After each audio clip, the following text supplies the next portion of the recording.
Hi, Dylan. Hello. Welcome to Sheep's Clothing, the Sunday Sheep's Cast. I don't remember how my intro goes because it's been 2 weeks since the last time I saw Dylan's beautiful face. It's been too It's long. the post Irma cast. Post Irma cast. Hi, Dylan. 9,000. Hello. There's the echo. Welcome to Sheep's. All right on cue. At least at least we're not skipping any beats here, man. There you go. This shit. Huh. So what's been up in the life of Dylan since the last 2 weeks, man? Insanity. Yeah. So, I'll just go backwards. Today we went and saw It. Was it good? I've been wanting to see that shit. I thought it was too childish. I'm scared of clowns, so I feel like it might be good because I haven't been scared by a movie in a long time. You're not gonna. It's more comedy than scary Really? to me. I just don't like the glitch running. You know, like House on a Haunted Hill. You remember the doctor, the crazy doctor that did all the glitchy shit? Yeah. I don't like that, but it was all right. It was cool. I went and saw the Melvins last weekend. The Melvins, really? The Melvins, yeah. I saw them at Orpheum. They're so old. Yeah. They were awesome, though. Yeah. And then, what songs do they sing? I can't even. I can't even think of any right now. the stuff you probably heard was probably off like the Houdini album, like Honey Bucket, Hag Me. Okay. I mean, it's Yeah, I never really got too into them, but I remember seeing a picture of them not too long ago, and I was just like, wow. yeah. He looks like Sideshow Bob from The Simpsons, but I'm sure he gets that a lot. Yeah, for sure. So he's probably one of the most intimidating musicians in the world. He performs in a giant muumuu with like a Illuminati eye on it. I don't know. I haven't looked into it too much, but it's pretty funny. Oh man, is this gonna just fuck with me? This new Skype update is so goddamn stupid. That's where Gurkby Frobe came from. Goddamn Gurkby Frobe. Yeah, it's just gonna have to be what it is.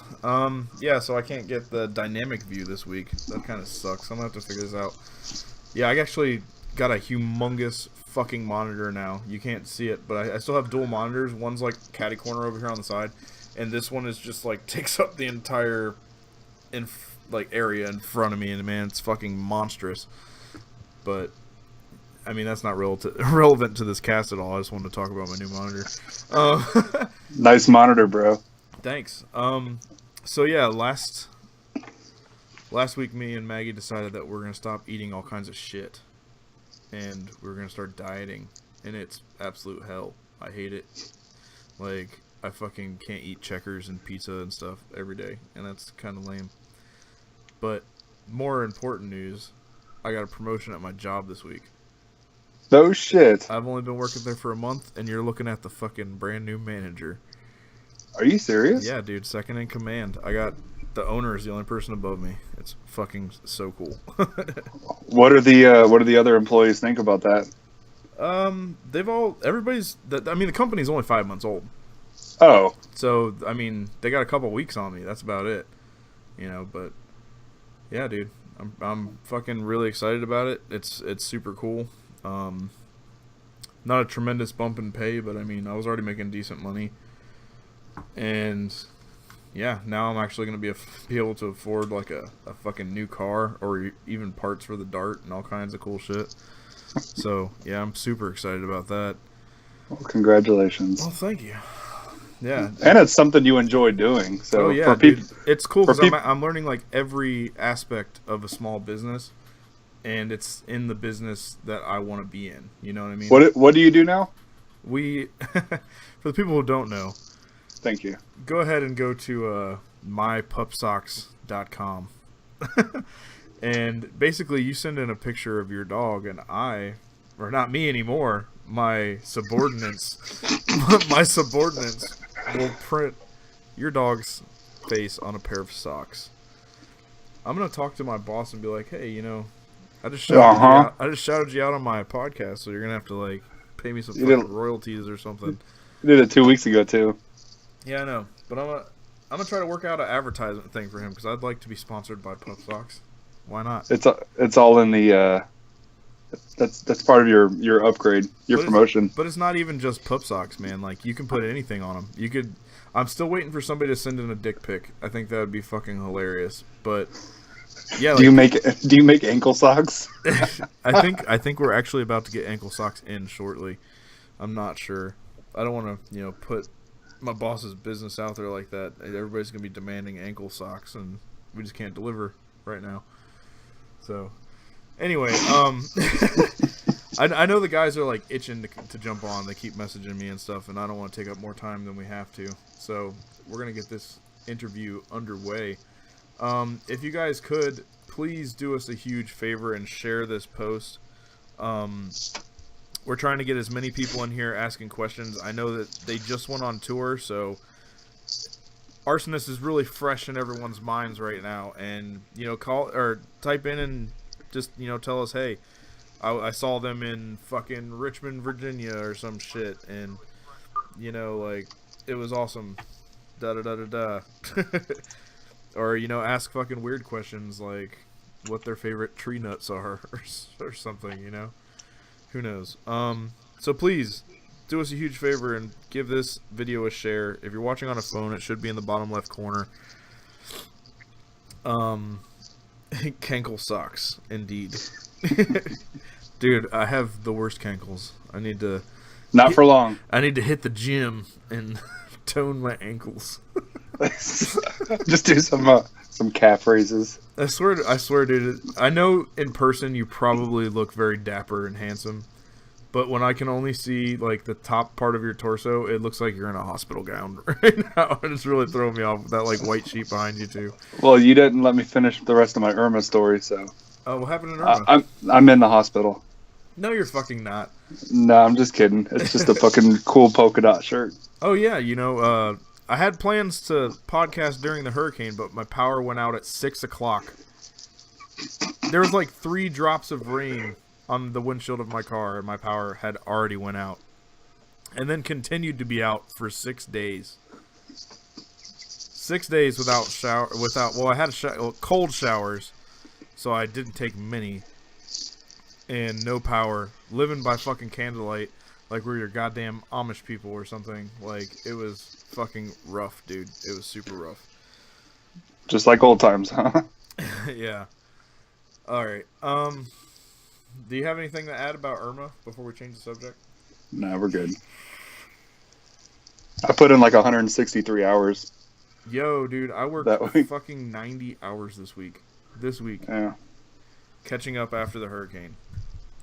That's insane. And half of those, well, a couple of those are on manager salary, so Heyo. This check's gonna be a good one, but unfortunately I have to fucking pay rent with it, so. Yeah. I stayed at a shelter for 2 nights. Oh, really? Yeah, I was first responder, so I was the one out there. The reason why is you didn't have like the first responders. Pinellas County didn't, so I was out there clearing the roads so the electric companies could come through. And in case you didn't know, Dylan is a park ranger, and has been a park ranger for decades. 2 decades? Have you been a park ranger for 20 years, Dylan? Not yet. Do you get like a golden acorn or something? Pine cone. Golden pine cone. 20 years of service. Alright, guys. You know what? Actually, I found out that I can ship from work, so everybody's giveaway stuff has been sent. And we can start doing more giveaways. That's pretty convenient. Yeah, it's super convenient. Cool. So what do you guys say we give away a Locust Mini Disc tonight? Mini dicks. Locust Mini Dick. I don't have the fucking box near me, or I'd show you what it looks like. You remember in the fucking 90s when we had those little mini dicks? the mini discs that you put in your computer? Well, the Locust put one out, and I have a fucking gigantic box of them. So, I want everybody to smash the angry react button throughout the entire show. You can angry react as many times as you like. One person who angry reacts will receive a message from yours truly, and then receive a locust mini dick. All right, guys, we've bullshat long enough. It's time to get you what everybody's here for. Bullshat. We have bullshat. The previously bullshitting. Yes. They're gonna be like, "Wow, you look different."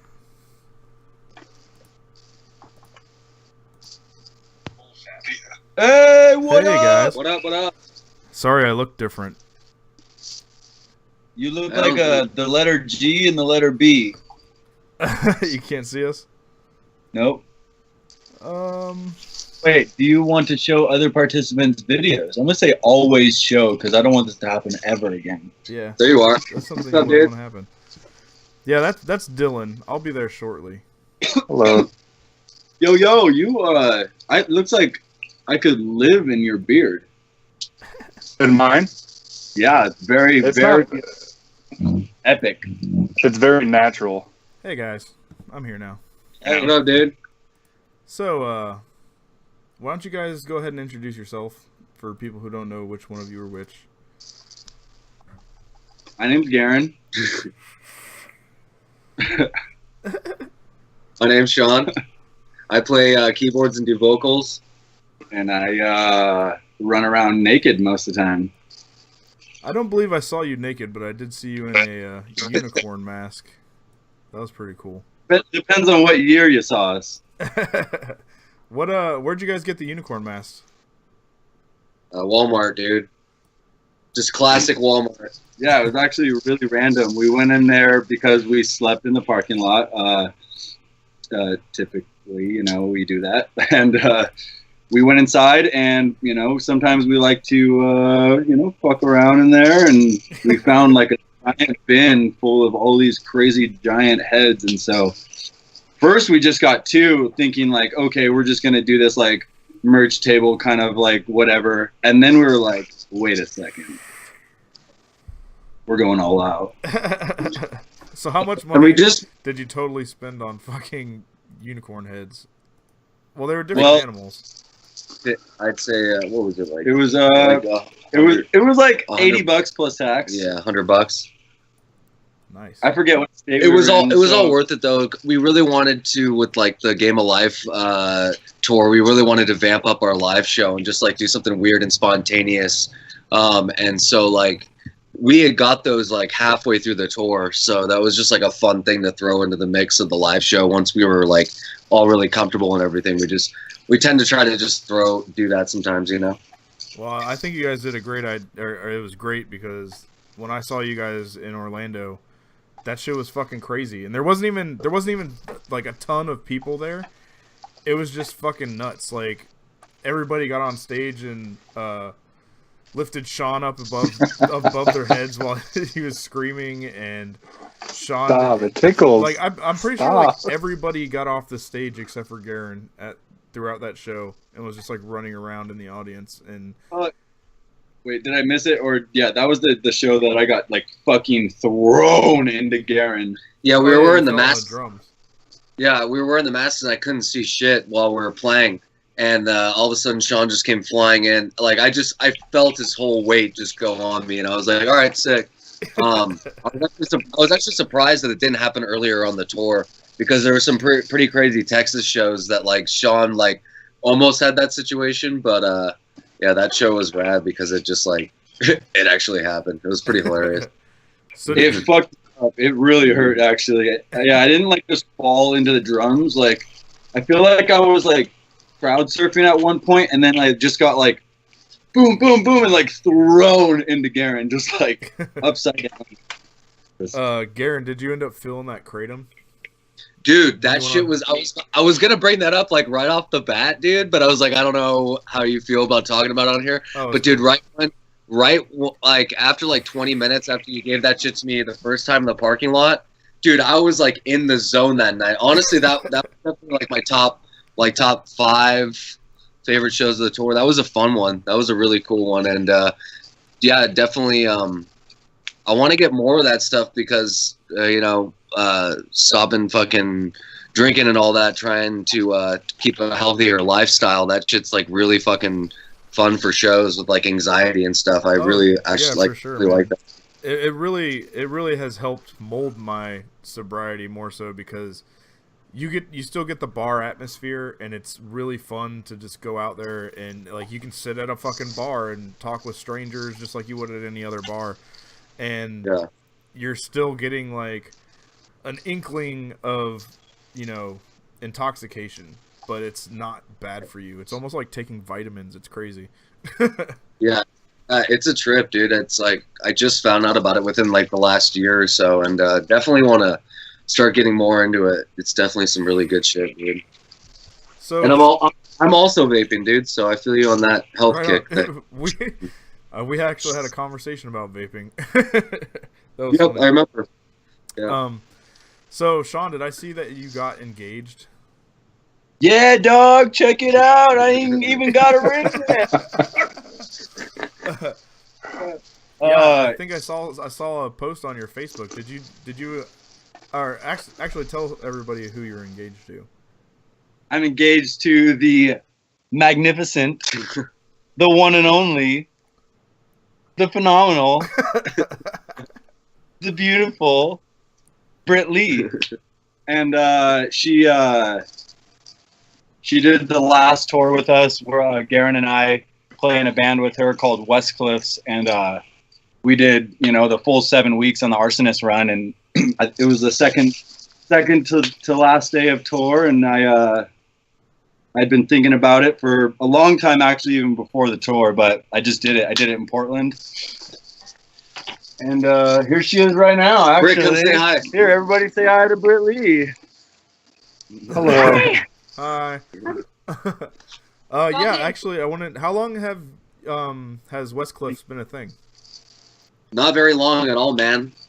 Sean and I had started talking about it off and on for a while now, and it officially Britt and Sean wrote a lot of the you know, I helped with the drum parts and everything on our new EP that just came out, but they did a majority of the work because I was living in San Francisco at that time, and they were all the way up here, and Wairika was like 5 hours away. So it was like 4 months ago or so, 4 months ago. So we basically started a band, started practice that month, and then left for a full US tour and Canada tour.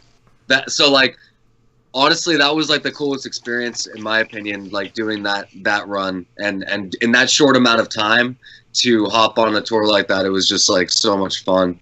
And we're planning on doing a lot more. So talking about Canada, did anybody ever have any problems getting into over the border? We've had like no fucking way. Yeah.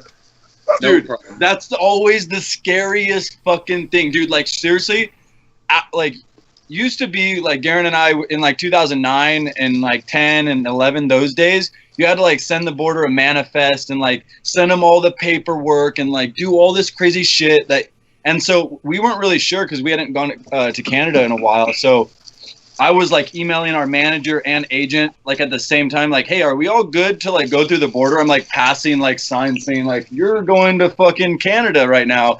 And we're like, are we okay? And like this last time was pretty fucking stressful, but we just went in like super easy. Like, yeah, super easy. Like we don't even try to fuck around. Like it's kind of a roll of the dice when you go through the borders. Like every single time, it's like they'll just let you through, or you're gonna spend your whole day there, and you're gonna barely make the show if you're gonna make the show. You know, we've been going through Canada now for like 10+ years, and swear to God, every single time is different. So I was really thankful that this time was such a breeze.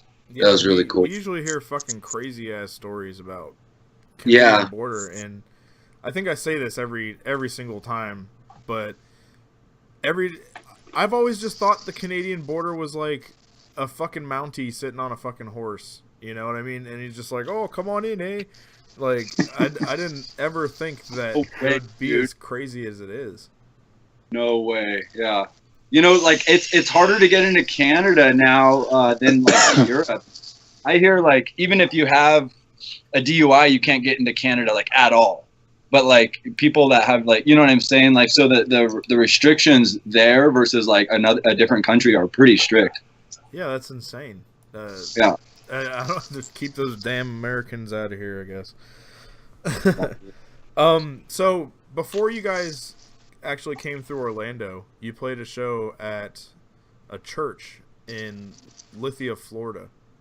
Brandon, Florida. Yeah. Do you remember that show at all? Yeah. It was pretty fucking cool, actually. Because it's like a relatively new venue down here, and I didn't even know it was a thing. And like, then you're talking about the day before, right? Not like a tour before. Yeah, the day before. Yeah, the day before at the festival. The festival. Yeah. Word. Yeah, we played there. That was an interesting show. It was fun, but it was a lot going on. I remember it being pretty fun though. It was one of those fests. So like Westcliff's played super early, and then Arsonists played super late. It was just like festivals are like always hit or miss. They're a little weird, but it was cool. Why do you ask? Just because I had never even heard of that place, and I used to live in Brandon. Dylan actually does live in Brandon, so I was like, that's fucking weird that a venue just springs up overnight and then Arsonist is playing there. Well, so it wasn't like a venue. It was like a community center. It was like a giant church. It wasn't just like your average go into church. You know what I mean? Like there was like 4 or 5 rooms that were having shows in, and so like. The entire long hallway, they had all the merch set up, and then there was kind of like a main area, I guess, where they do most of the preaching, you know? Yeah. There was kind of like a couple steps and shit, and there wasn't even a stage. It was more like a drum riser, you know? Right on. No, I always dig those ones better anyway, the ones with the smaller stages. Because you're just like, you're like right down there with everyone, you know? Yeah. So, what would you consider like... What would be like the writing process and stuff for Westcliffs? Because when I was watching this like take place, you know, I had never heard. Well, no one had ever heard of Westcliffs, and it was really fucking interesting throughout the entire set. And then I just remember the last like 2 songs just being fucking downright amazing. Like I was blown away by it. Dude. It was strange and interesting throughout the entire set, and then it just like capped off hard as fuck, and it was just really good. And I mean, I don't really have much to say about it. I was hoping you guys had more to say about it than me. Well, for one, we aren't like setting any boundaries for the project, so it was almost kind of like we were writing material anyways, and we knew that we were going to be doing this tour, so we kind of intentionally did a build up and like with like kind of like a grand finale outro at the set, and so we kind of like intentionally wrote that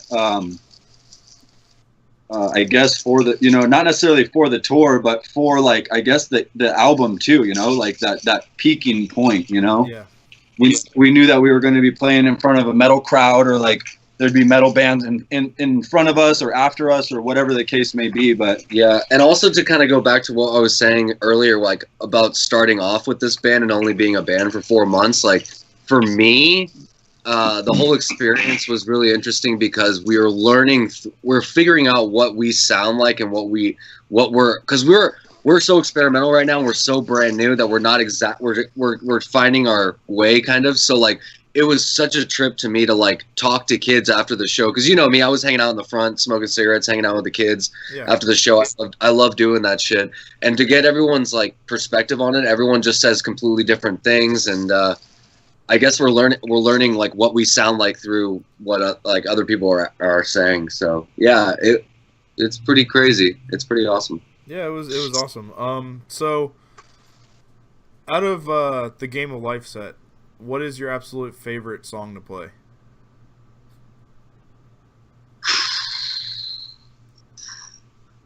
For me, that's a hard one. I don't play the songs, but listening, my absolute favorite was that fucking intro, dude.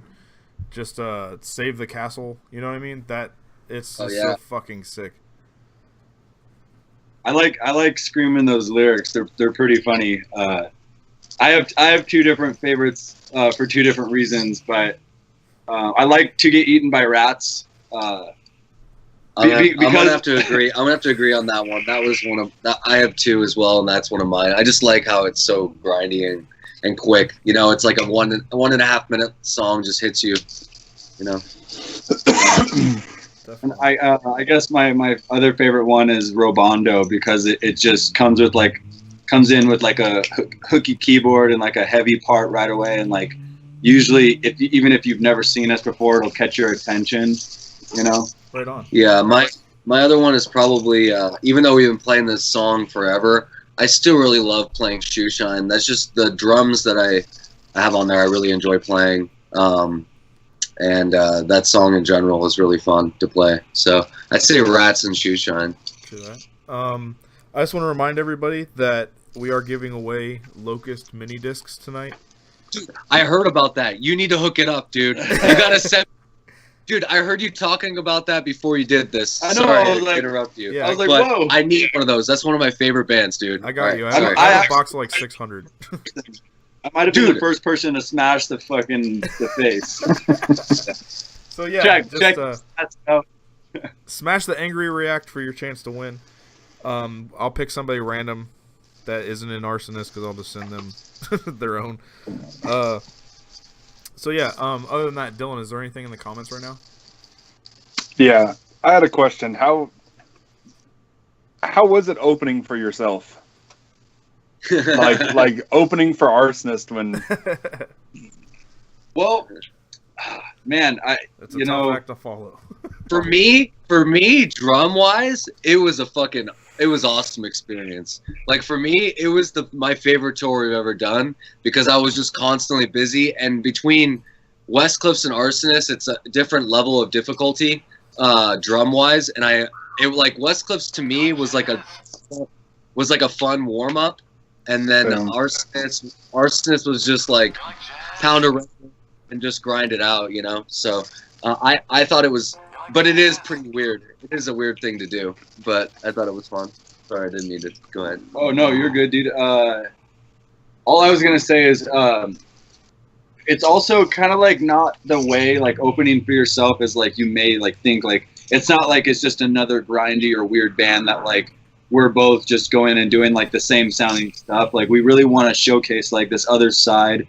It's this kind of like this darkened kind of like jazzier side of things, and we just wanted to do it also for Arsonists too, like more of like a performance. Like you come out to this show and you're gonna see, you know, West Cliffs, and then we're gonna have like these other really great bands who are on the tour open up for Arsonists, and no other bands are doing that right now. I almost was like comparing it to like, I was like, what if I went to go see BT Bam and then Thomas Giles like opened up, and then there was like a couple other bands, you know what I mean? Like that would be sick. Like, you know what I mean? Yeah. Or something like that, like a project that another band has. I would love to fucking see.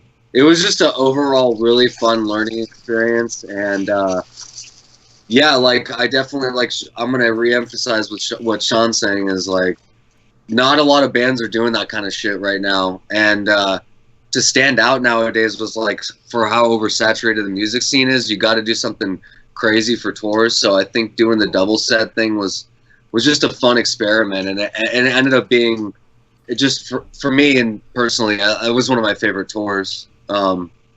Did it wear you out? Sorry. What's up? Did it like wear you out? Like, do you feel like it was more? The first week was like, I had been like kind of training for it a little bit, like with practices between both bands. Like we would practice here at Sean's house, and we'd run through West Cliff set and then run through Arsonist set. We'd do that, you know, or we were practicing a lot. So the first week was a little rough, but after the first week, it was really fun. And I made sure I kept up, a good, clean, just stayed healthy on the road. Really helped me be able to get through that. I think on other tours I would have done, I don't know if I would have been able to pull it off with how hard I used to party. Yeah. What was your question, Dylan?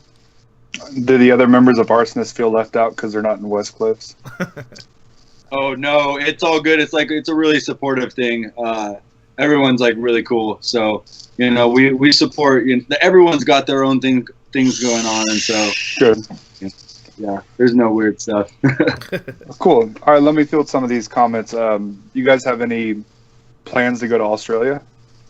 Oh my God, we've been trying to get to Australia for like the entire band's existence. We've tried so hard. We're gonna continue to try. We want to definitely go sometime in 2018. I think that would be a great time. We're talking to 2 different agents right now for international stuff that can potentially get us to, you know, South America, New Zealand, Australia, Japan, and stuff like that. So all the places we haven't been. Right on. Very cool. Matt said you guys met Travis Barker in Rochester. I'm jelly. John and Britt did. Yeah. Yeah, that was so fucking random. It figures that the drummer wouldn't meet Travis Barker. I was so pissed when they got back to the venue. I was like, are you fucking... I was like, dude, we're in the most ridiculous... Like, Rochester is not, like, the coolest spot in the world. And Travis... It was just so random. And I was like, really? Yeah, dude. It was pretty random. I just saw him in this vegan restaurant. It was really weird. Britt and I took an Uber there from the venue. And there happened to be like this like weird street fair like flea market thing going on right by the restaurant we went to. It was called the Red Fern or something like that. And we walked down the stairs. It was kind of like in this underground spot. You order up at the window, and I kind of glanced to the left, and I was like, in my head, I was like, what the fuck, is that Travis Barker? So I asked, I was like, is that Travis Barker? And she's like, well, he is vegan. And I was like, oh shit. So I kind of like glanced at him and like did like the nod thing, like, hey, I know who the fuck you are, dude. You know, like, and then, you know, he kind of acknowledged me, and so I introduced myself, and he was really cool. Snapped a fucking photo with him because that's what you do when you're. Does he know who Arsonist is? No, no, but Britt posted the picture on her Instagram, and he commented on it, so that was pretty cool. That's cool. Right on. Yeah. Ernest Dollars. You guys know who that is? Ernest Dollars. Yeah. I saw his face. Yeah. Is it a dude asking a question? Yeah, he said, "Let me know if you guys are still coming to my house later to do some blow." No, I don't know what Ernest. No, sorry, buddy. Yeah, just keep waiting, dude. Yeah. Devin said, "So when is the next Arsonist project?" I also wanted to say it was amazing to see y'all after years. It was Britt's birthday. I used to see y'all every year in San Antonio. I was the guy with the fuck shirt. Oh yeah, nice, man. That's all fucking really rad. But so well, the question was, when is the next Arsonist project? Yeah. What do you mean by that? Yeah. Hey, I'm just a messenger. Don't yell at me. Hey, what do you mean by that, dude? So is Arsonist writing new material right now? Well, Garen and I are always writing stuff, and it's just you know, we've been. Are we writing stuff? Are we?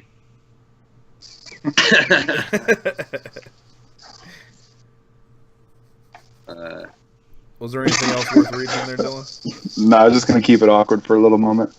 Shay said, yo, tell them I still have an Arsonist Get All the Girls grinder and bowl. Yes. Oh, nice. Dude, those were sick. Seeker had mine in their van and then got it confiscated in Texas. Alex asked, what's your guys' favorite and least favorite album, or at least favorite songs you've put out? I love all the songs I know that's such a cliche thing to say. Yeah. Kind of, like, I love all the stuff we've done, but like, there is songs where I know there's riffs or drum parts or parts we could have left out when you think about it later on. Overall, like there's parts in every one of the songs I really like, but my favorite record we've done is Listen to the Color, because it definitely it just showed what we were really going for. Like, that was the first record we've done where we went, okay, this is what we've always wanted to sound like. Like, legitimately, that was the record that, like, in my head was like, okay, we finally found that sound. Because we were between Portals, between Game of Life and all the way up to Portals, we were kind of jumping around a little bit. We're still staying to that Arsonist sound, but we were experimenting in different avenues. Like Portals was very, almost in my opinion, like our way of trying to become a Between the Buried and Me band. And then Motherland was like going back to us a little bit, but I think that was like our darkest record. So every record was different, but I think Listen to Color really sums up everything. And I don't have a least favorite record, but I definitely do. My favorite record is Listen to Color. I love all the stuff in different ways, though. I had a quick Jan asked, hold on, let me go for it, Nicholas. Please quit yelling. How did you guys get merch in Hot Topic? We had that once upon a time. Yeah, I remember because I bought that shirt. It was like had like purple writing and like a green dude on it or something. Yeah, that one. Exactly. Yeah, maybe again one day. How did that happen? How did that come about? The company that we were with. It was like a contract through Century Media. Are you're asking how our shirt got into Hot Topic? Yeah. It was a contract through through Century Media. Like, I don't know. I think the way that it worked was like they had so many like slots or like a few different artists that they can like, I don't know. I guess apply, for, and then they took a. Yeah, I remember seeing it. And I was just like, "What in the fuck? Why is this in here?" And I was like, "Okay, yeah, I'm gonna buy it." Yeah, that was definitely a trip. When that got put into Hot Topic, I was like maybe 20 when that happened, and I remember going into the Hot Topic in my hometown in Santa Cruz, and that was definitely a trip, dude. Like, so did you guys get that Hot Topic money? I don't think we saw shit from that. Dude, we don't see yeah. When it comes to money, it's kind of funny. You're a poet and you don't even know it. Yep. All right. Matt said, I heard Darren fucking just makes up songs and sings songs. Like, he talks in rhymes and songs. He's like the modern day Dr. fucking Seuss. Nah. You can't put spot though. Anyways. Matt said, Garen, I heard you got your Dillinger last show ever ticket. See you there. I did. Yeah, I don't know if I'm going to go, but I'd like to go. I don't know where I'm going to, we got it while we're on tour. I don't know exactly, because it's during that time, I'm not exactly sure what's going to be going on in my life. I'm going to try to go, and I definitely want to go. I can't go, and I got 2 tickets, so if anybody wants to buy them, yo, dog. Dude, yeah, actually. You can charge like $1,000 a piece for those if you wanted to. Oh, I bet. No, I actually charge a left arm and a right arm. Yeah, dude, I really want to go to that, though. Like, I still technically have a ticket. I might still go if I can. Because, dude, you can't touch that lineup, dude. Daughters. Yeah. Motherfucking Code Orange. Yeah. I mean, you gotta think, Dillinger goes hard regularly at every show. Oh, dude. What the fuck is that going to be like? The last show? When they booked that first show, I was like, dude, there's no way that building's going to, not burn to the ground, dude. Like, there's no way. And then they booked 3, so I was like... Is Gregg just going to kill himself? That's the only way he could cap this. They're going to go so nuts, and then, yeah, the last set, he just pulls out a gun. That would be funny. That would be the way to go, though. If, on tour, I'll probably do that, dude. Just kidding. But, dude, yeah. We'll see. Maybe we'll go to Dillinger. Keith Carlson says, I'll trade you my Locust mini disc for the Depp ticket. That's it? Dude, trade me a bunch of your records. Hit me up on my Facebook. I'm going to need your blood, your soul, your teeth. All right. Is there anything else, Dylan? Yeah, there's quite a bit on here. We'll just take some time and go through all of them. Hey, take some time, dude. Hey, Nick, when are you gonna, get a corporate deal and fly both of us out to New York to go see this show? Everybody's got tickets and they're not using them. About the time that I get that Hot Topic money we get sheep's clothing shirts and Hot Topic. Sheep's clothing shirts. Jan asked, how often do you keep in contact with other touring members? And then Keith followed up that question with will the same members from this last tour continue with the band? That's the Keith that you guys met in Orlando, the guy who did Apparatus. Oh, word! What up, dog? Oh yeah, you're gonna be. You guys are gonna be fucking loving the next tours. So yeah, just stay tuned for all that shit. It's gonna be dope. Yeah. It's gonna be huge. Do you know Jared Goddard? Yeah, that one is that. Yeah. Yes. Do you guys remember when Dead to Fall broke up?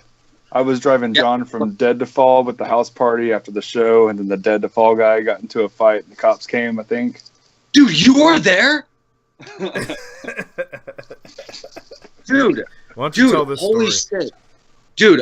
Dude, I know the story. I was there, dude. That was intense. Go ahead. No. Tell the story. Oh, okay. Tell the story. All right, dude. That's a comment, not me. They've been like going back and forth for like a couple days, and they had gotten I'm not, the like best dudes ever, and they actually just recently did a fucking. Anyways, but during that time they had just gone to fucking prison for weed, so they couldn't smoke weed on tour, so they were all drinking a lot more. And they were at that time in their career of a band where it was like they needed a break, but they just kept on pushing it. And they just they got super annihilated one night, and one of them said one thing, and then next thing you know, there's a whole brawl with just them fighting each other in the parking lot. The guitar player, forgot his name. He fucking broke the front windshield of the van. By the end of the fight, all the windshields were broken out, and then they ended up hanging out at that house party. I remember that house party, went down to the basement. Everyone was drinking and shit, and everyone was just talking. Half the members were outside, half the members were inside, turned into this weird thing. And then end of story, they ended up breaking up, leaving the tour, and driving 16 hours back home with all their windows broke up. So that was really crazy. And actually, the drummer ended up coming with us on the tour and ended up doing tour managing. So that was a really interesting situation. Tim. Yeah, Tim won that. But yeah. Crazy. And then I'll give one last one, Nick, and I'll let you go for it. Do you guys plan on doing any future self-releases like Listen to the Color? We're not sure right now. We're just getting our feet wet right now, getting back into touring, and then we're gonna be hashing out all those crazy business details a little bit further down the road. We have some agreements with doing these next two tours, and we're just gonna focus on those right now and see where we're at after that.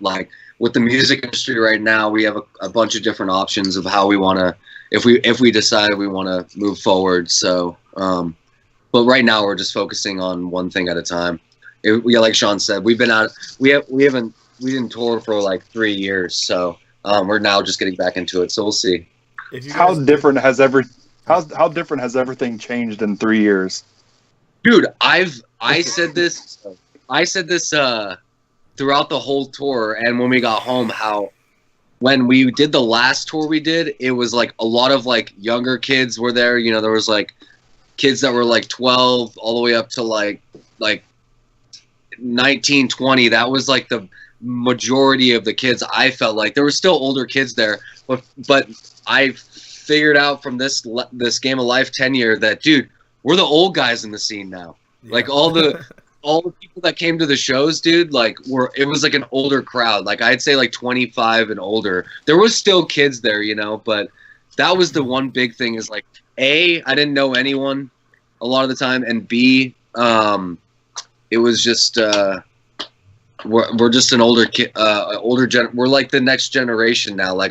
I now know that Arsonists is now gone to the next generation of music, which is awesome. It's just different. It was definitely a wide opening experience. Well, yeah, but some pretty mature bands with you guys, right? I mean, even Circuits of the Suns, they're not spring chickens by any means, are they? It's actually Circuit of Suns. Circuit of Suns, sorry. They're in Europe right now, dude, fucking crushing it, dude. Like, actually, just from what they're posting online, they're saying like half the crowd is singing their lyrics, and you know, it's the same, like almost like for us when we go to like Russia or like places in Europe. It's such a crazier reaction. Sorry, I kind of drifted off in the direction it comes to. What's one of the coolest places that being in this band has taken you guys? Russia for sure. What's Russia like? Russia was on another level. Go ahead. It's like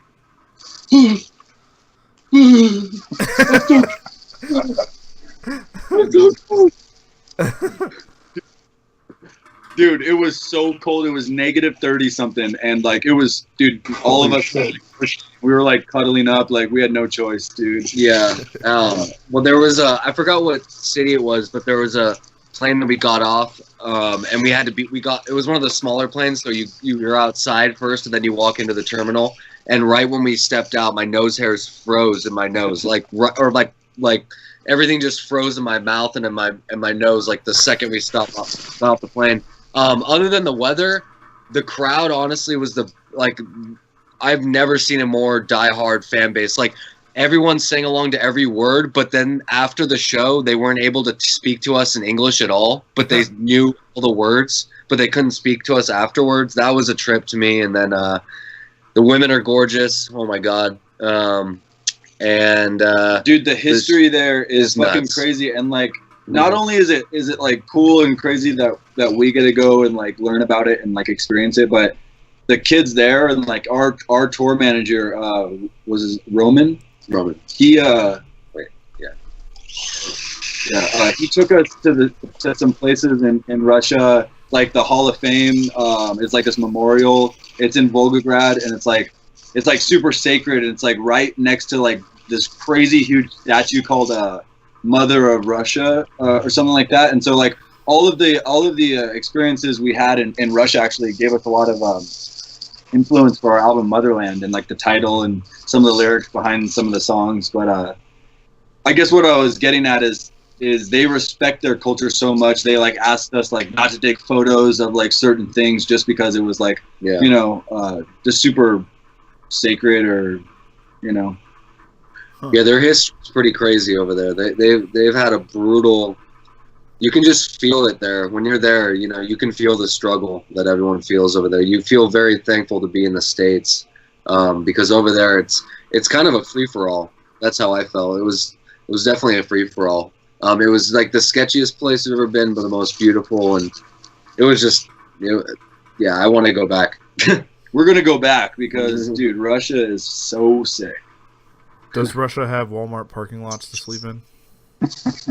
No, but they have a lot of hostels. We stayed in a lot of hostels, and a couple times we stayed in like really sick hotels.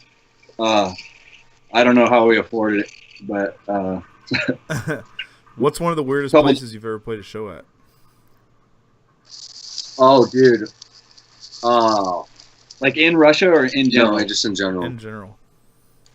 Dude, when the band first started in 2000, our first tour, we played out in the middle of like basically the desert, like a tiny trailer park home that had maybe like 100 people, like in the trailer park, and then we played inside a trailer, and inside the trailer in the living room, like it was missing the floor. It was like a crack house. It was just like a crack house, like no joke. And it was like 120 degrees outside. Everyone was just blackout on whatever they were on, and it was definitely like a fucking Twilight Zone situation.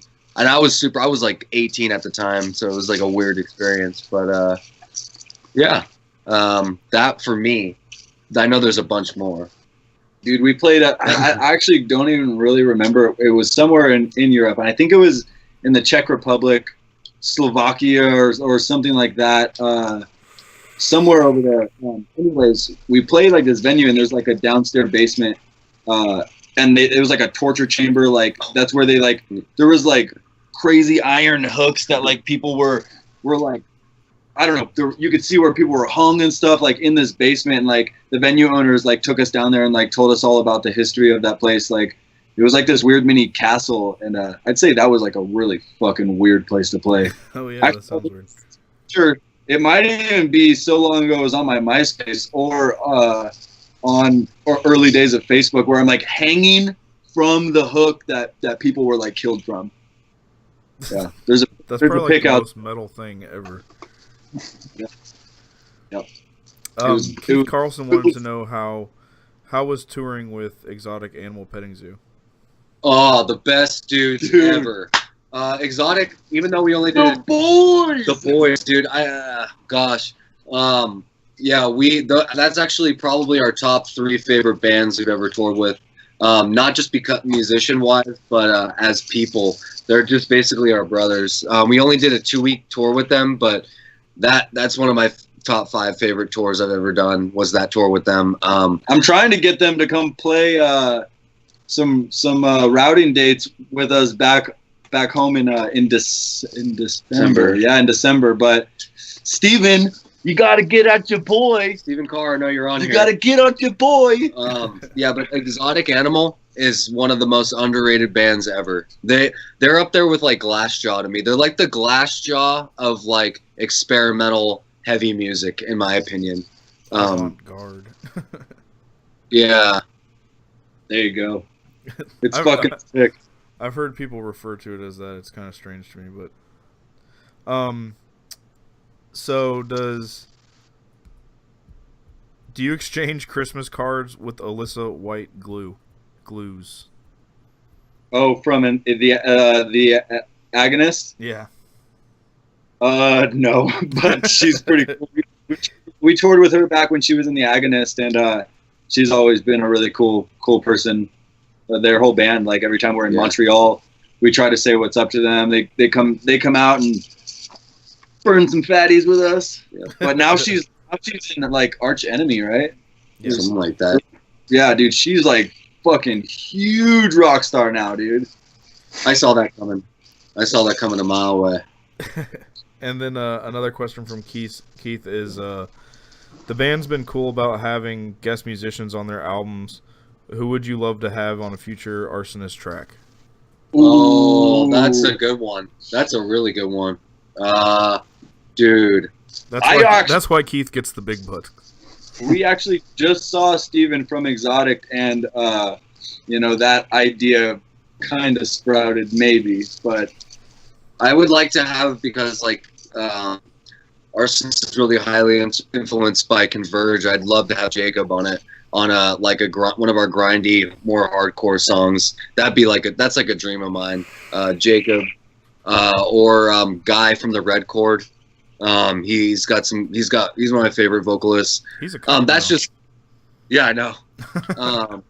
Super weird. Yeah, but, I talked with him about getting on the show. Hopefully, we're gonna get that in motion. That'd be pretty sweet. Dude, yeah, that band is way fun. That's one of my favorite bands ever, for sure. Another one from Keith is: are there any songs you don't play live because of dual vocals and 2 guitarists being needed? All the songs have dual vocals, so it's even if a song has like light vocals, the live show, you still can't like hit all the words all the time. So I don't really use that as like a deciding factor. Yeah. Puts the mic out. Yeah, it's kind of like you're going to run out of breath regardless of if however many vocals there are on it. And so that's not really a deciding factor, but the guitars, what we've done in the past is we've gone around it. If there's 2 guitar parts on it, either we'll like put like a distorted bass part on specifically that if there was some sort of like lead, or we worked around it in a way where since we prefer touring as a 4-piece, we've had to like rewrite some old songs to kind of make it work where you're playing both the guitar parts as one guitar player. Yeah, I think that a lot of the people on this last tour that have either never seen the band live before or just haven't seen us in a long time, like I noticed that a lot of people don't know that we've been touring as a 4-piece since 2011. Sean's been doing all the vocal parts since touring since 2011. So the live aspect is definitely a little bit different than on the records. But we definitely make it work we make it work really well. Like, we really enjoy touring as a 4-piece. We actually prefer it. You guys do make it work very well. I remember seeing Job for a Cowboy with Dylan, like right after we got out of high school, and I was so completely disappointed at the vocals, how they didn't match the album as well. Yeah. And that definitely wasn't the case when I saw you guys. It was fucking awesome.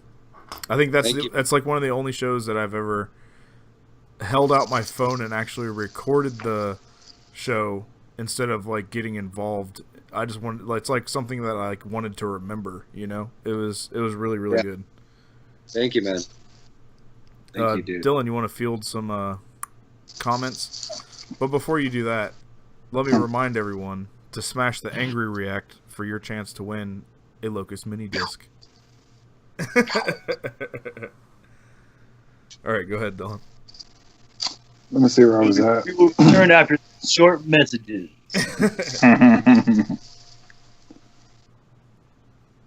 How often do you guys play stuff off Portals and Motherland?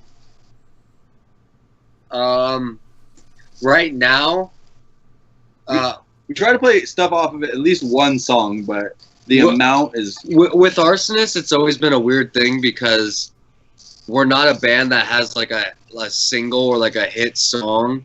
I mean, there is those songs, you know, like Cakewalk, Shoeshine, and Scobra, like that are like a lot of people know the best because it's on Spotify, it's on all these things that like right when you want to hear the band for the first time, they hear it. But we've never been like a singles band, so it's like we always try to incorporate songs that we never have played. Like for the Game of Life tour, obviously we're playing primarily Game of Life stuff, but now that we're back in the mix, we're probably going to incorporate more songs off Portals and Motherland. I mean, even for this Game of Life tour, we threw in a song from every record, just because we always try to do at least one song from every record, because we've noticed with our fan base, everyone has a different record that's their favorite.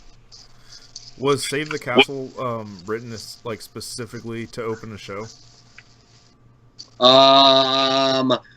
When we wrote that, it was that was one of the last things that we wrote on the record. Actually, we needed something like we wanted to put an intro, and we kind of made that part.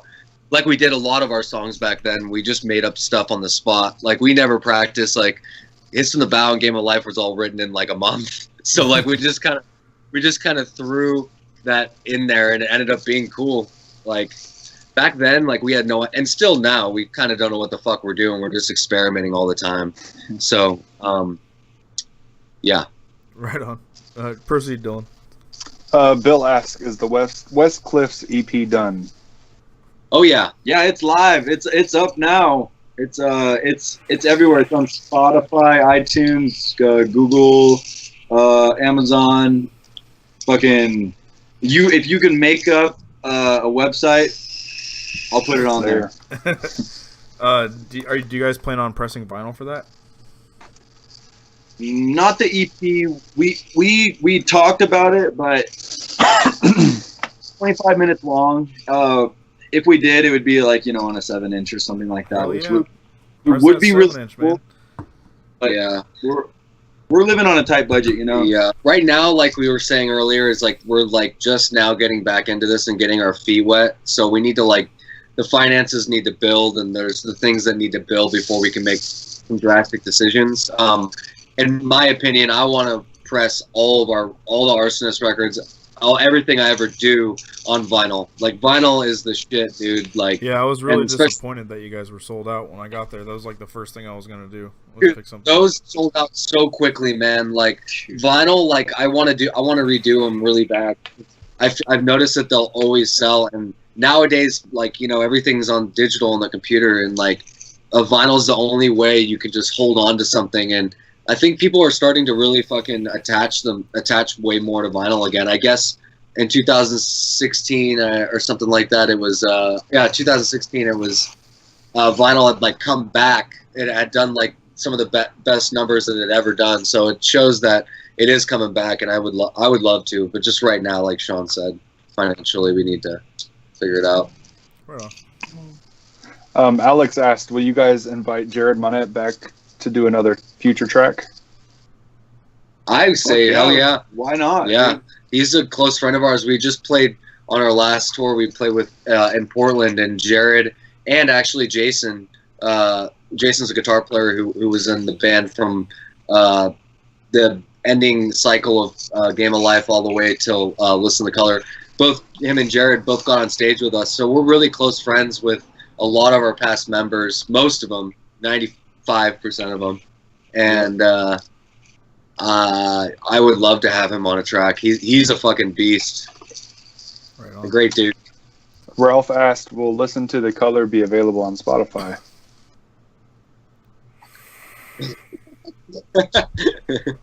Hope. I don't know. If we decide before, we definitely want to repress it. But I mean, right now we don't know exactly label situations, and there's a lot of stuff kind of still floating around. Leave that one up to the suits in Washington to figure out. Yeah, well, yeah. For me, like, Listen to Color is my favorite record we've done, but like it's heard by the least amount of our fans. So I would really like to eventually get that record in Spotify, everything. But for now, just listen on YouTube for free, or download it, on our Bandcamp. Yeah, go to the Bandcamp that we have. You can buy it, and that money actually does help us get back on the road and put some funds back into the band. So go to our Bandcamp, but we do want to have like almost like a re-release for it, because like Garen was saying, like not many people have heard it, and it's been so many years now that if we did it right now with the tools that we have, it could be even bigger. So right on. All right, so we're gonna take a break from answering comment questions right now, because if we don't, this interview is gonna be like 2.5 hours long. Yeah, totally. So what's your dad's favorite CD, or your dad's favorite band? My dad's favorite band. I don't really talk to my dad. I don't know. I'm guessing from my childhood. Fuck. I'm gonna say the Beatles. That's just a roll of the dice. This is a weird question. It's a sensitive question, both of us. Yeah. I really hope you don't think that question. I'm gonna so quick. Literally 2 minutes. Yeah. Yeah. My dad was was actually in a band, so all the memories I have with my dad growing up in LA, he played in this like hair metal band called Treason. So I remember going to his band practices, like, and listening to like Journey all the time, or like the Eagles, or like the Scorpions, or like, you know what I mean, like all that like genre. Yeah. So yeah, dude. What was the first CD you ever bought? The first CD I ever bought was The Offspring, Americana, I think. Yeah, I think that was it. Yeah. Right Or on. wasn't Americana? What was the one right before that? Or was that the first one? Is that the one with like the kid on the swing with like a shrimp? Yeah. There's one before it, but I don't remember what it was. I wasn't a huge Offspring fan. Yeah, I think that was it. I remember like blasting it on the way to like Disneyland and shit, just like in my headphones, like pretty fly for a white guy. That shit was sick. Do you have any musical training at all?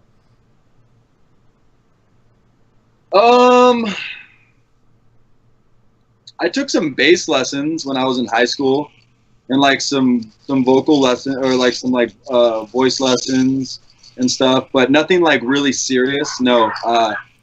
Like all the instruments I play, like currently I'm all self-taught in like piano and self-taught in drums and guitar. But so what? Yeah. What made you want to incorporate the your keys to Arsonists? Well, these guys were looking for a keyboard player, and so I was like, oh shit, I gotta buy a keyboard. He learned how to play keys when we posted on our MySpace back then. MySpace. We posted on our MySpace that we needed a keyboard player. He learned within like 2 weeks, and then he moved his life from Portland all the way to Santa Cruz, California, with all the shit packed in his car without even knowing that he was in the band yet. He just like moved his life, and right when we jammed with him, it was just like, yes, this is perfect. So yeah. I mean, it was pretty, like, I'm not trying to say anything, but it was pretty easy because I had already known how to play drums, like, fairly well and guitar. And so applying both of those skills onto, like, this thing, it just worked for me. I don't know. And so, like, I eventually went from, like, playing, like, synth, you know, like, one-liner lead things to, like, more full chords and then just learning more and more about it. Right on. Garen, what was the first CD you ever bought? Green Day Dookie, dude.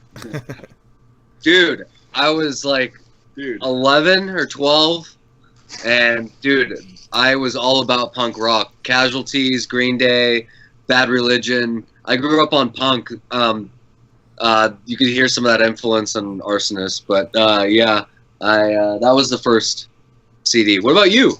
What was the first CD you got? Kid Rock. Dude, you would. I'm from Florida, man. I'm just kidding, dude. Yeah, whatever happens in Florida stays in Florida. Why is all like every single... I might even talk to you about this, but all the death and all like the crazy shit that happens in the country happens in Florida. Because of Florida man, dude. It's on another... You guys are on another level. The Florida man? You've never heard the fable of the Florida man? No. Every time you see on the news, it's like Florida man gets his dick bit off by an alligator because or some crazy shit. That's Florida man. Yeah. Okay. That makes sense. What's the worst stage injury that's ever occurred to either of you? Well, I dislocated my shoulder twice on stage. Not on the same show. The first time we were on tour with Attila and I slipped. It was a venue change. Last moment we ended up playing like a fucking coffee shop with Attila on the floor show. I was spraying a bunch of water and slipped, and my fucking this shoulder just busted right out of fucking socket, like super gnarly bad. And we were playing Claiming Middle Age a decade early, and it was right before yours truly has to go up there and go wham, wham, wham, wham, wham, wham. And so usually I do it with two hands. And so this time my arm was fucking dangling and I was like pale white and I like did it with one hand. And as soon as they like build up and go into the breakdown, I go to the backstage, which is just like the back of the fucking coffee shop. And I start puking everywhere. I'm like slamming my body against the wall, trying to get my arm back into place. And Jared, our old vocalist, took me to the ER because no one could get it into my fucking socket. It was the first time I ever dislocated it. And so I'm actually, I'm still in collections in Minnesota. It was in Minnesota, dude. I'm still in collections for that shit because they popped it back. And dude, I probably looked like such a bitch, dude. I was like, ah! It was a wild day. And then it happened again. We were on tour with The Last 10 Seconds of Life in 2014. Was that Last 10, yeah. And it happened again, but I kind of knew how to pop it back. So it happened in a song. I was like super bummed out, ran to the side of the stage, had I think Anthony, Last 10's old bass player, like step on my back while I was laying down, and it popped it back in, and I went and finished it. For me, luckily, I get to watch these guys do all this ridiculous shit. I always, like, after shows, I'm like, dude, because I get the best view for anyone in the house, dude. Yeah. So I just get to watch these guys just be ridiculous. And dude, if I say this all the time, I would love to have a fucking portable drum set where I could have it attached to me and I could like dive in the crowd and fucking go crazy while playing. That'd be the shit. But luckily, like a marching tom set. Yeah, no, something like that would be sick. I think the only injury that happened to me one time is I fell off the back of a stage, but it was like 4 or 5 feet, and I like fucked up my leg, but it wasn't anything crazy. Like nothing really happened to me. This guy and our guitar player and bass player, they handled the chaos. I'm the artillery in the back, These guys are the front men. Okay, so now we're gonna move on to the. Let's just put it this way: it's about to get weird. Are either of your parents dead? First of all, because the way you guys were talking about it earlier, it seemed like a touchy subject. My dad died. Okay, so I'll spare you the questions about he was a fucking rock star. So if you guys go check out his band, it was called Treason, and you can look up that shit, and it is fucking awesome. It's pretty dope. Go check out Treason. Also, smash the Angry React to win a Locust mini disc, possibly. Dude. I got you. I'll message you after the show. All right, so this is the Would You Rather segment. Dylan, if you see something in the comments that's just absolutely hilarious, interrupt me and read that. So, would you rather eat a light bulb every day, but when you poop, it's fine? Or would you rather eat whatever you like, and then you shit light bulb glass? I think... So when you eat it and you shit, it's fine, but you eat it, your mouth gets all fucked up, right? Yeah. So let me ask you this, though. The other one was what? You can eat whatever you want, but when you shit, it's light bulb glass. So is it just at the very end? Like, how deep is the cuttage we talking about? Use your imagination, man. The first cut's the deepest. For the rest of your life, dude, I don't know. I think, honestly, I guess anyone could kind of get used to anything. So, I mean, dude, I'd rather... Because, dude, what you eat in the day affects the rest of your day. So if I ate a light bulb and it sucked, but, like, I could still go throughout the whole day. So we're talking now, where do we get our nutrients from? That dust that's inside there, I guess. Are they? So these are magical light bulbs that give us nutrients, but they cut the shit out. I wonder how many calories are in a light bulb. Vegan light bulbs. I choose the eating the light bulb and shitting when it's fine, only because it'd be like the craziest like stage thing. I'd be like, "Look, what's up, bitches?" I think shitting a light bulb on stage would be crazier, in my opinion. I thought you said shitting glass. Yeah, shitting light bulb glass. Oh, so, dude, it'd be cooler to shit out whole light bulbs. The energy saver ones. The spiral. Every poop would be pop like it out. It's perfect, dude. Yeah, it's like you could either get it out perfect or it breaks and just fucks your whole week up. Oh, so it has to do with like yoga techniques. Like. All right. So, would you rather drown in piss or vomit? Piss. Probably piss. Oh, yeah, piss. Dude, vomit, dude. That's all chunky. We pretty much drown in piss every day in the tour van anyway, so. Would you rather pee every time you stand up or shit every time you sit down? Pee every time you sit up. Oh, man. I'd say shit every time you sit down. Yeah, because you can prepare for it. Yeah, and it will keep you motivated to be in shape because you just don't sit down all day. Or, I don't know, because if you pee when you stand up, you can always get that bag though. You know what I mean? Get that bag though. I'm changing my mind. I'm gonna go with the pee. Right. The bag. All right, this is my favorite question. I forget who submitted it, but it's a good one. Would you rather secrete a small amount of shit through your skin like sweat every single day, or would you rather turn into a full-fledged wear turd for one night a month? One night a month, dude. I would do the one night a month because I would just go to like the park and just scare the shit out of people, dude. Because you have to make the best of it. If it's only one time a month, I'd make the best of it. So yeah, I'd say one time a month. I'm going wear turd. Yeah, wear turd. Right on. You guys should write a song about the wear turd. I like that. That's a sick name. Would you rather have two sphincters on the palm of your hands or the bottom of your feet? Wait, what? What did you say? Two sphincters in the bottom palm of your hands or the bottom of your feet? Feet. Really? Hello. You can hide them. Fives, though.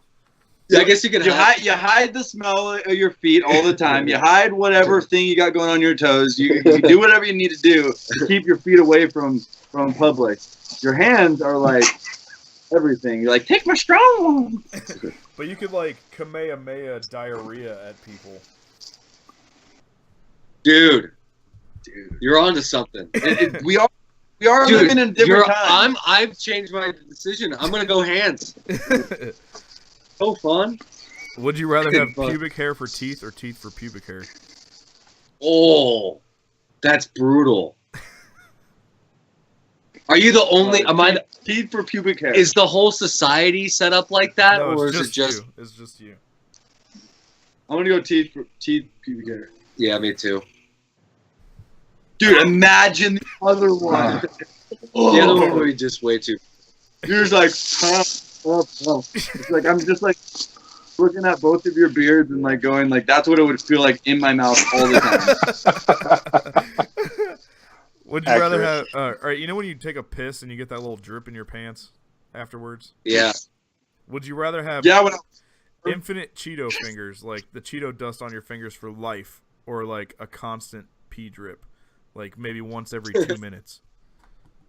Who thinks of these? Every 2 minutes? I like whoever's thinking of these. I'm going to go with the pee drip because cotton swabs are really, really removable, and Cheetos are not vegan. That's my. Would you rather have a nipple-sized penis or penis-sized nipples?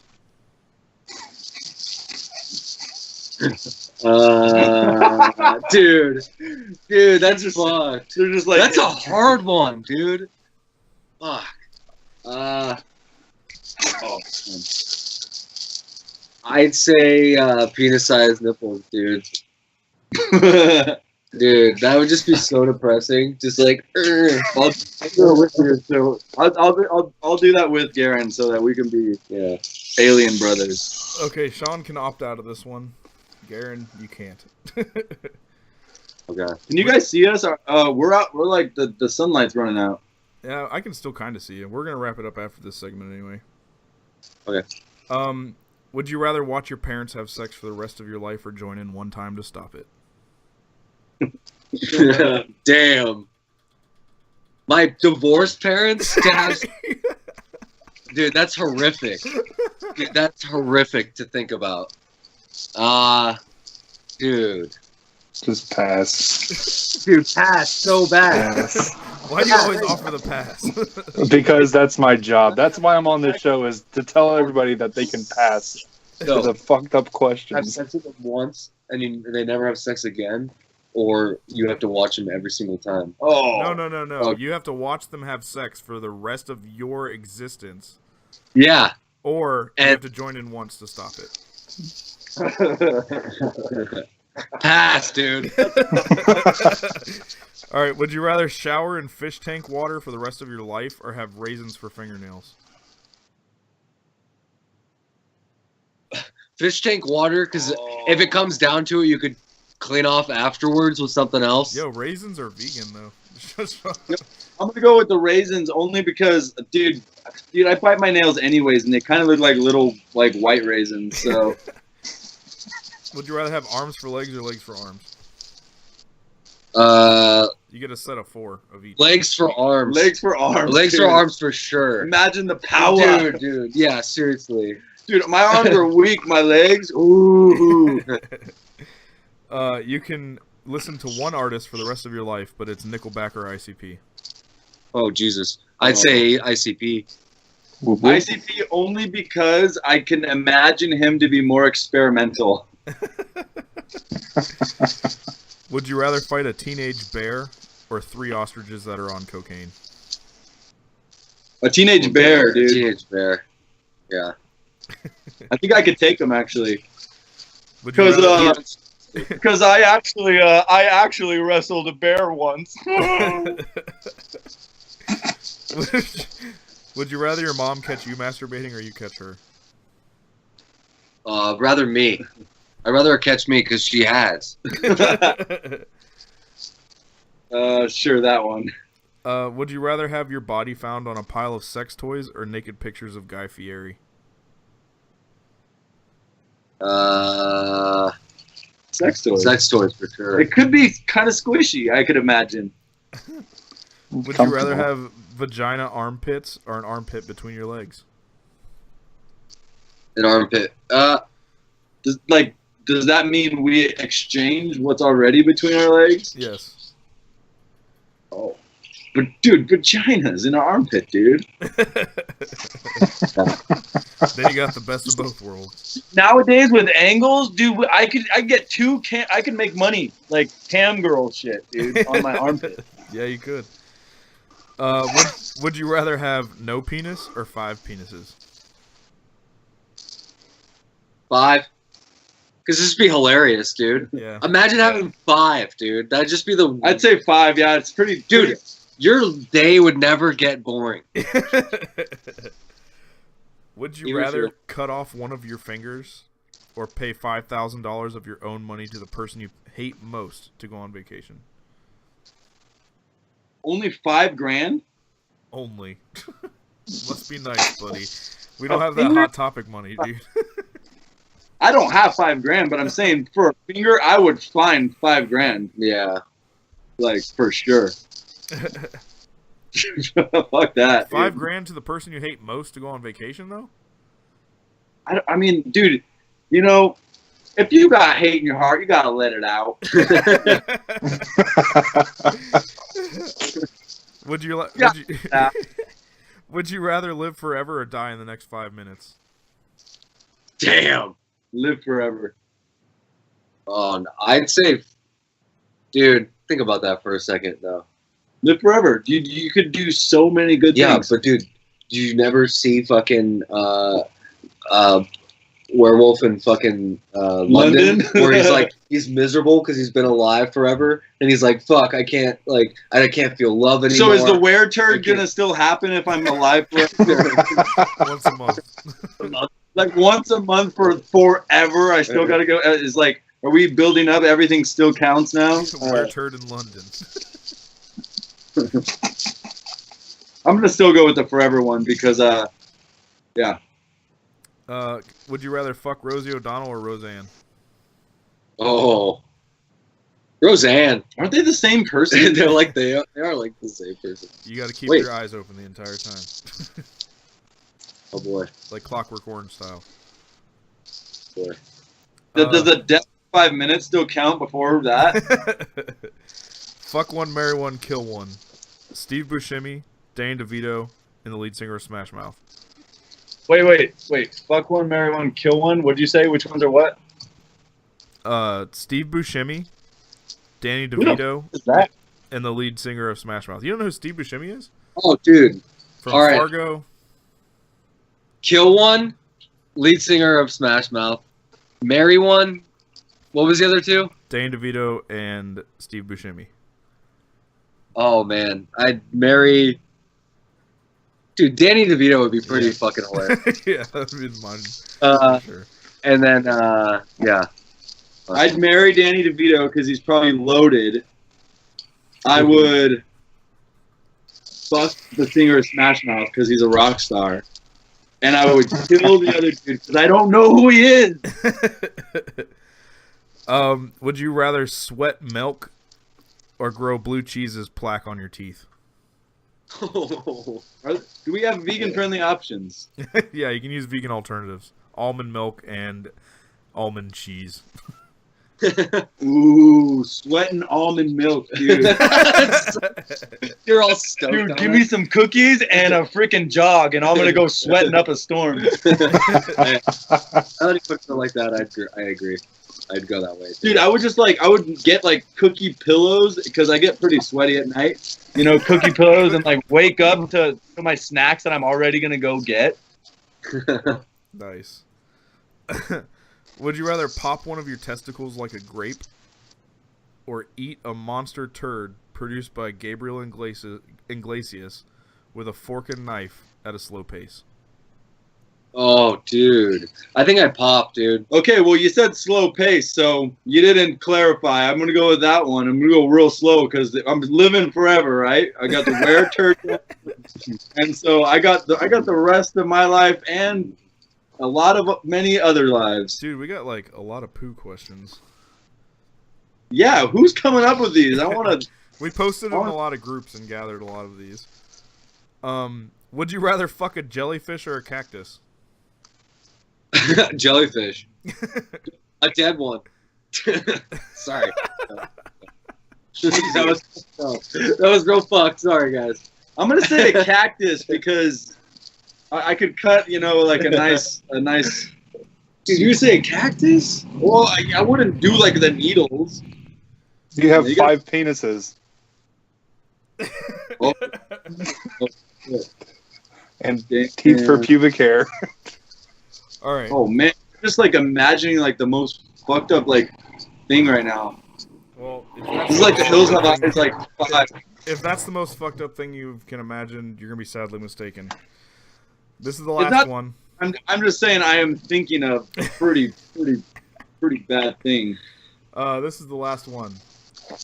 Would you rather fuck your significant other in your mom's body, or fuck your mom in your significant other's body?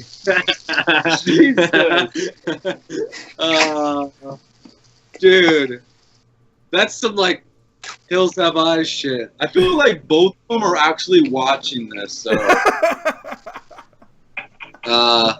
Hey, you can pass.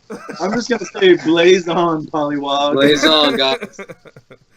All right, guys. Well, I appreciate so much you guys coming on tonight. It's been a fucking awesome time. Dude, thanks, man. Dude, hey, next time we're in Florida, hit me up and I'll get you on the guest list and everything. And dude, when we were talking the last time, it was awesome to hang out with you in the parking lot and during the show and shit. So, dude, we really appreciate it too, man. We had a blast. Yeah, I'm sorry this interview couldn't have happened in person. Some fucked up events happened that night. But yeah, I saw all that shit going on, but I was like, whatever, fuck that, whatever. Yeah, it was a retarded situation. But hey, I actually forgot to do this. I just had to say the word Deftones. Oh, god damn it. You almost made it. I thought we were going to get away with this one. I thought we were going to get away with it. No one mentioned Korn or Deftones, so... Sorry, had to do that. I know you're wrapping it up. Love you guys. Yeah, I had 2 more questions. The second to last is, as you can see, we do kind of like, we do a lot of giveaways on the show, and we try to give back to the people who join our page from your guys' following. And I was wondering if you had anything that you'd be willing to send over for a giveaway. Fuck yeah. We could do a swap for the Locust Mini Dicks. My man. You gotta have 2 though. 1 for Sean, 1 for me. I'll send you like 4. It's cool. Sure. Yeah, we can send. We have a shirt or what are you thinking? Anything you guys got. It's not for me. It's for everybody else. Yeah. We'll find something. Yeah, definitely. We'll do it. We'll send you over. Shirt, dude. Yeah, dog. That's sick. My man. Okay. And the last question that I ask everyone is, what has been the most fulfilling moment in your musical career?